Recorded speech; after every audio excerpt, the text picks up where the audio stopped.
आपण एकांकिका पाहिली, ही पहिली खेळ खेळू दोघं नावाने आम्ही हे केली होती.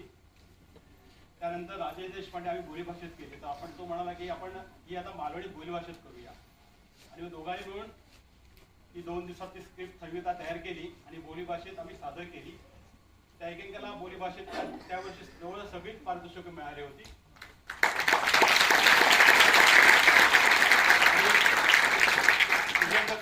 ती आमची पहिली निर्मिती होती, आणि आज ही एकांकिका आपल्या समोर सादर करण्याचा या सुजन क्रिएशनला परत एकदा संधी दिल्याबद्दल काही एकांकिका सादर केल्या कलाकारांचं काही शिबिराची मुलाशी आज वाटलीच नाही. खरं तर एवढी सुंदर या मुलांना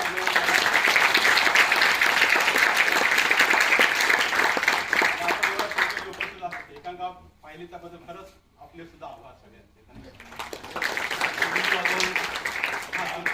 सुनील जाधवने केली होती. सुनील जाधव आहे.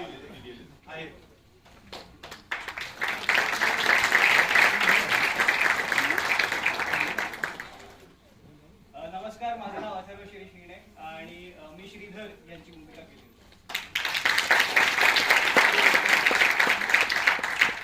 नमस्कार, माझं नाव कंदार तपन मलुष्टे, मी विवेक याची भूमिका केली.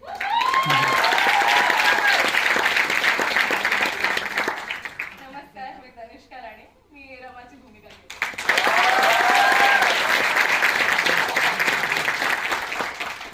माझं नाव सार्थक राधवकर आणि मी मोठा विवेकचं भूमिका केली.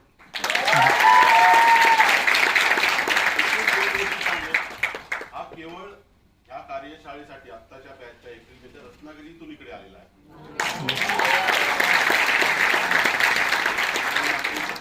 आईसोबत नातेवाईकांकडे राहतो. मावशीकडे राहतो ना, आजीकडे. हा, आणि दुपारी रिहर्सल सोडून घरी मासे खायला जातो. खरा रत्नागिरी घर. आणि हिच्याबद्दल विशेष कौतुक ही वाटते, पण ही या वर्षी 11वीतून 12वीत गेलेली.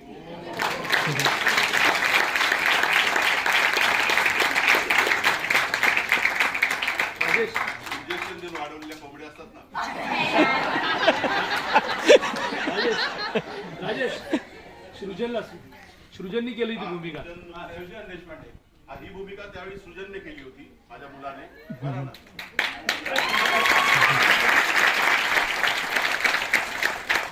आता याच्या बापाचा रोल करणार एवढा मोठा झाला. असो, 5च मिनिटात पुढची एकांकिका सुरू होईल. शांतपण देगा देवा विनोदी एकांकिका आहे, आणि ही पुन्हा एका गावात, आत्ताची जी परिस्थिती आहे गावागावात कोकणात विशेषतः जास्त करून, याचा शेड पण मिळत नाही कुठल्याही विधीला, आणि सत्य आहे. त्याच्यावरून मला ही गोष्ट सुचली आणि ती केली मी. आणि यावेळी आता मालवणी एकांकिका स्पर्धेत ती द्वितीय आली, आणि बेस्ट ॲक्टर वगैरे